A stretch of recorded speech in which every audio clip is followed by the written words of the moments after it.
اسی سال حضرت علی رضی اللہ تعالیٰ عنہ عرب کے مشہور سخی حاتم طائی کے قبیلے بنو طے کے علاقے میں جہاد کے لیے گئے.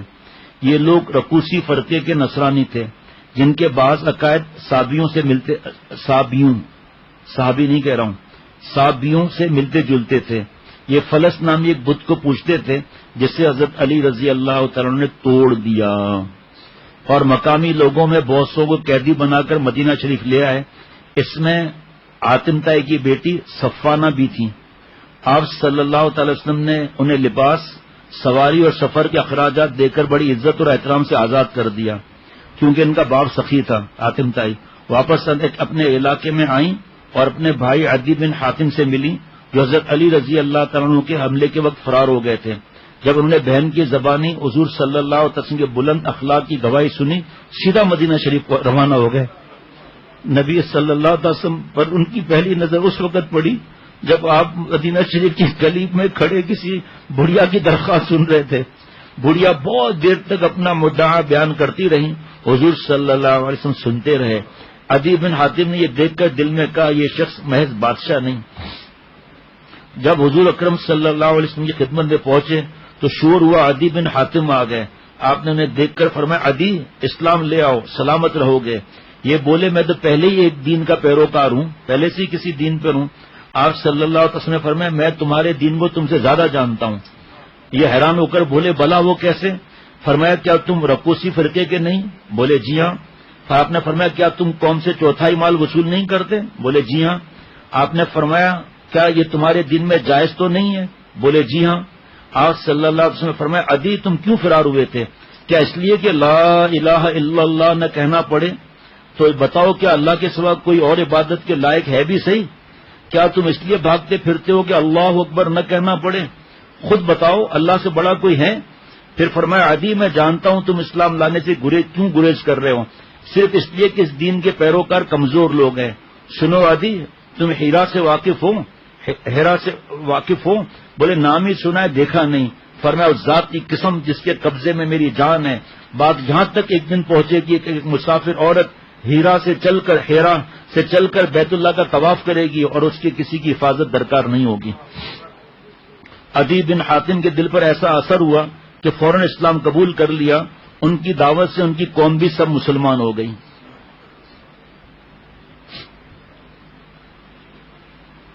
ذوالقعدہ 9 ہجری میں اسلام کا بدترین دشمن اور منافقین کا سردار عبداللہ بن ابی 20 دن بیمار رہ کر مر گیا.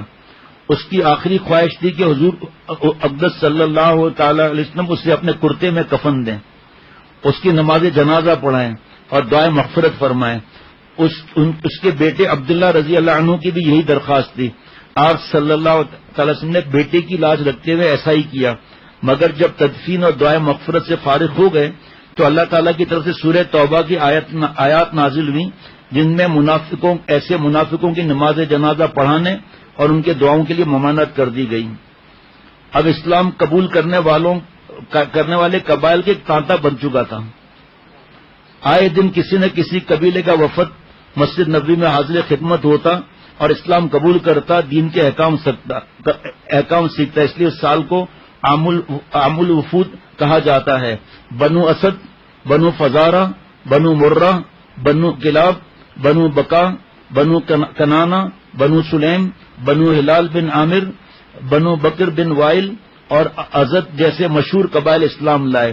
یمن، عمان، بحرین سے قافلے آئے.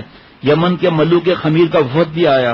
وائل بن حجر، جریر بن عبداللہ، اشعث بن قیس، تمیم داری رضوان اللہ علیہ مجمعین جیسے شرفا عرب نے انہیں ایمان میں اسلام قبول کر لیا. انہی ایام میں اسلام قبول کر لیا. بنو سعد بن بکر کے سردار زمام بن ثعلبہ بھی حاضر ہو کر مشرف اسلام ہوئے. پھر اپنی قوم میں جا کر اس جوش و خروش کے ساتھ تبلیغ کی کہ ایک ہی دن میں پورے قبیلے نے کلمہ پڑھ لیا. آگے ہے حج کی فرضیت اور پہلا حج.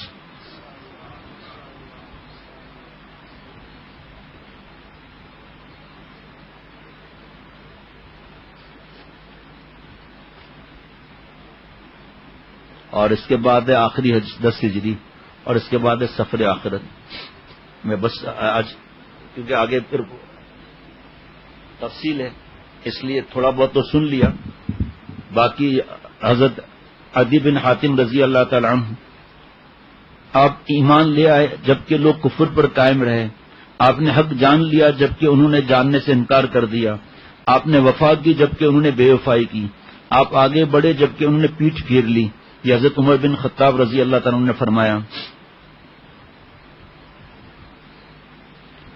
ہجرت نبوی کے 9 سال عرب کے بادشاہوں میں سے ایک بادشاہ اپنی شدید نفرت اور حقارت اور مسلسل انکار کے بعد دائرہ اسلام میں داخل ہوئے. وہ بادشاہ حضرت عدی رضی اللہ عنہ حاتم طائی کے بیٹے تھے، جن کے والد کی سخاوت اور فیاضی آج تک ضرب المثل ہے. یعنی کسی کے سخی ہونے کی مثال دینا ہو تو کہتے ہیں یہ حاتم طائی کی طرح سخی ہے. حضرت نے ایک بات سنائی تھی کہ حاتم طائی کے پاس ایک آدمی آئے کہ میرے یہاں دعوت ہے، آپ مہربانی کر کے کچھ برتن بڑے دے دیں. فرمایا کتنے بڑے برتن دوں، کتنے لوگوں کی دعوت ہے؟ تو انہوں نے کہا اتنے لوگوں کی دعوت ہے. کہا ٹھیک ہے، آ کے برتن لے جانا، جب کھانا پکاؤ گے اس میں. برتن لینے آئے تو سب کے سب کھانے سے بھرے ہوئے تھے. جاؤ لے جاؤ. ریاست اور حکمت حضرت عدی بن حاتم طائی رضی اللہ عنہ کو اپنے باپ سے وراثت میں ملی تھی. ان کے والد کے موت کے بعد قبیلہ بنی طے کے لوگوں نے ان کو بادشاہ بنا لیا تھا. سرداری ختم ہونے کی وجہ سے وہ آ نہیں رہتے. حضرت عدی بن حاتم طائی رضی اللہ تعالی عنہ اس کہانی کا آغاز کرتے ہوئے بیان کرتے ہیں، جس وقت میں نے محمد صلی اللہ علیہ وسلم کی نبوت اور ان کی دعوتی سرگرمیوں کا حال سنا، اس وقت عرب کے کسی شخص کو مجھ سے زیادہ ان کے ساتھ نفرت نہ تھی.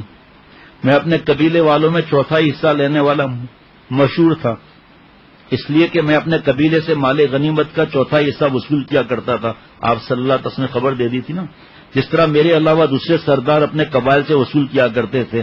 جب میں نے رسول اللہ صلی اللہ علیہ وسلم کا ذکر سنا تو مجھے سخت ناگوار گزرا.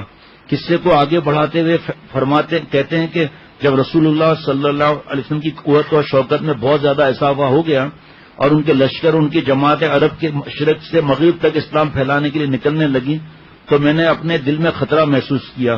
میں نے اپنے غلام کو جو اونٹ چرایا کرتا تھا ہدایت کی، میرے سفر کے لیے چند تندرست و توانا سیدھی سادھی اونٹنیاں ہر وقت تیار رکھو اور انہیں میرے قریب باندھ دو، اور جب سنو کہ محمد کا لشکر یا ان کی کوئی جماعت ہمارے علاقے نجد میں داخل ہو گئی تو مجھے اس کی خبر دو.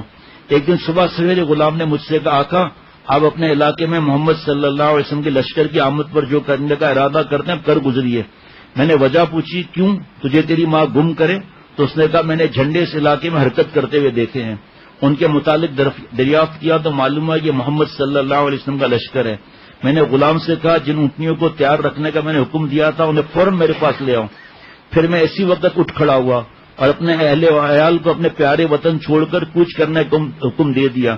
تیز رفتاری کے ساتھ سرزمین شام کی طرف روانہ ہو گیا تاکہ اپنے مذہب نصارہ کے پاس پہنچ کر وہاں قیام کروں، اپنے ہم مذہب نصارہ. میں جلدی میں اپنے گھر کی تمام افراد کو جمع نہ کر سکا. جب خطرے کی حدود سے نکل کر جائزہ لیا تو معلوم ہوا کہ میں اپنی بہن کو قبیلہ طے کے باقی افراد کے ساتھ اپنے وطن نجد ہی میں چھوڑ آیا ہوں. اب میرے لیے اس کے پاس پلٹ کر جانے کی کوئی گنجائش نہ تھی. مجبوراً انہیں چھوڑ کر اہل خانہ کے ساتھ شام چلا گیا.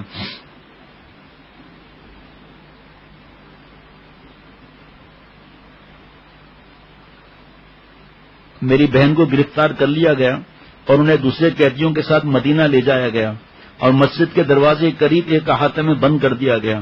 مجھے یہ بھی اطلاع ملی کہ ایک دن نبی کریم صلی اللہ علیہ وسلم کا گزر میری بہن کی طرف سے ہوا تو انہوں نے اٹھ کر آپ صلی اللہ علیہ وسلم سے عرض کیا، اے اللہ کے رسول، میرے والد انتقال کر چکے ہیں، میرے سرپرست غائب ہیں، آپ مجھ پر احسان کیجئے، اللہ آپ پر احسان کرے گا. آپ صلی اللہ علیہ وسلم نے فرمایا کون ہے تمہارا سرپرست؟ عرض کیا عدی بن حاتم. آپ صلی اللہ علیہ وسلم نے فرمایا کون عدی بن حاتم؟ عرض کیا اللہ اور اس کے رسول سے بھاگنے والا. اتنا فرما کر رسول اللہ صلی اللہ علیہ وسلم نے ان کے حال پر چھوڑ کر آگے تشریف لے گئے. دوسرے دن بھی ایسا ہی ہوا، یہی باتیں ہوئی جو کل کہہ چکی تھی.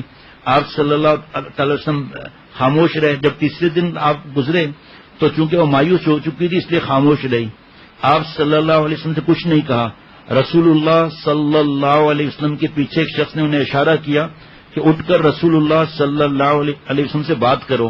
میں نے عرض کیا کہ اللہ کے رسول میرے والد انتقال کر چکے، مجھ پر احسان، میرے سرپرست لاپتہ ہیں، مجھ پر احسان فرمائیے، اللہ تعالیٰ آپ پر احسان فرمائیں گے۔ اور آپ صلی اللہ علیہ وسلم نے ان پر احسان فرماتے ہوئے ان کی رہائی کا حکم صادر فرما دیا۔ رہائی پا کر انہوں نے کہا میں اپنے گھر والوں کے پاس شام جانا چاہتی ہوں۔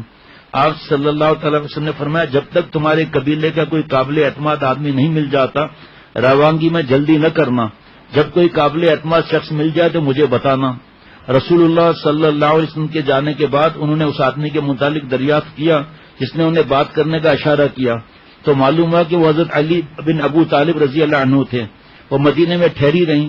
اس دوران کچھ لوگوں کا وفد وہاں آ گیا جس میں ایسے لوگ شامل تھے جس کے اوپر وہ اعتماد کر سکتی تھی۔ چنانچہ عدی بن حاتم کی بہن نے حضور صلی اللہ علیہ وسلم سے عرض کیا کہ میرے قبیلے کے کچھ لوگ آئے ہوئے ہیں، مجھے ان پر مکمل اعتماد ہے، مجھے میری منزل تک پہنچا دیں۔ آپ صلی اللہ علیہ وسلم نے انہیں پہننے کے کپڑے، سواری کی اونٹنی، بقدر ضرورت سفر کا خرچہ دے کر رخصت فرمایا، ان کے ساتھ روانہ ہو گئیں۔ پورے دنیا میں دیکھ لیں مسلمانوں سے کیا سلوک ہو رہا ہے، اور سارے اتنے عرصے تک باتوں میں آپ نے سنا کہ آپ صلی اللہ علیہ وسلم نے اور صحابہ رضوان علیہ مجمعین نے کیا ان پر احسان فرمایا۔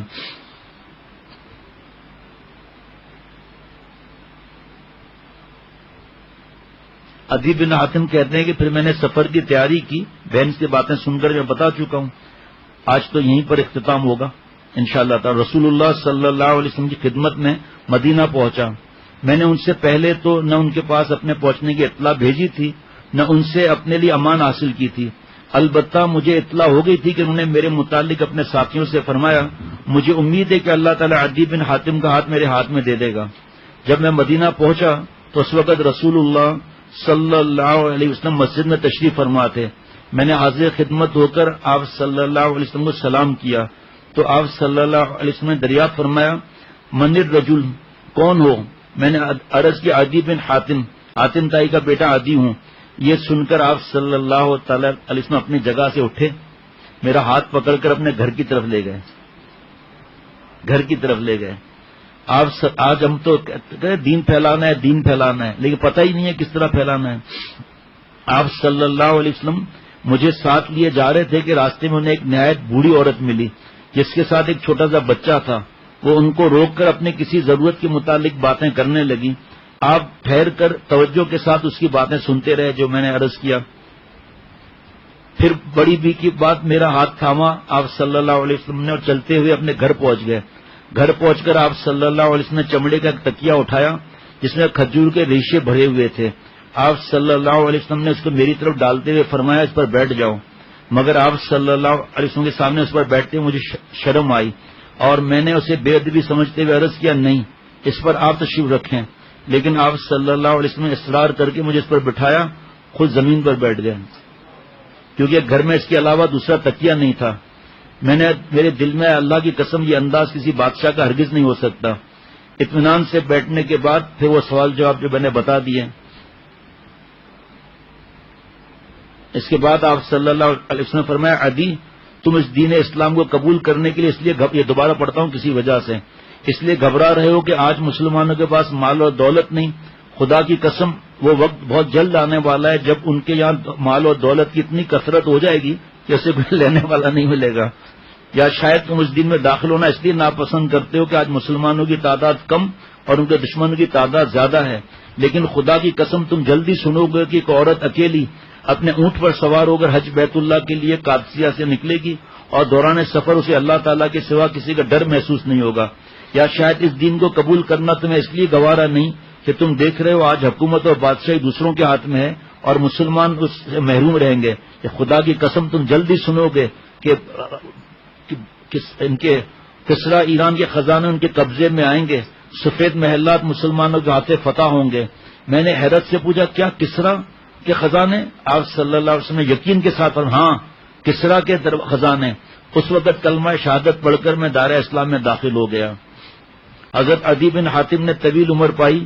وہ فرماتے ہیں کہ آپ صلی اللہ علیہ وسلم کی 2 پیشن گوئیاں حرف بحرف پوری ہو چکی ہیں، صرف ایک باقی رہ گئی، خدا کی قسم وہ بھی یقیناً پوری ہو کر رہے گی۔ اللہ تعالیٰ ہم سب کو اللہ والا بنائے، عافیت سے رکھے۔ اللہ تعالیٰ کی تیسری پوزیشن گوئی بھی زاہد اور عابد خلیفہ حضرت عبد الرحمن حضرت عمر بن عبد العزیز رحمۃ اللہ علیہ کے دور خلافت میں پوری ہو گئی، اس وقت مسلمان مالی اعتبار سے اس قدر خوشحال ہو گئے کہ خلیفہ عمر بن عبدالعزیز رحمۃ اللہ علیہ کا آدمی فقراء اور مساکین کو زکوٰۃ کا مال لینے کے لیے پکارتا، مگر کوئی اس کو لینے والا نہیں تھا، اور یہ پیشن گوئی بھی یہ بھی پوری ہوئی۔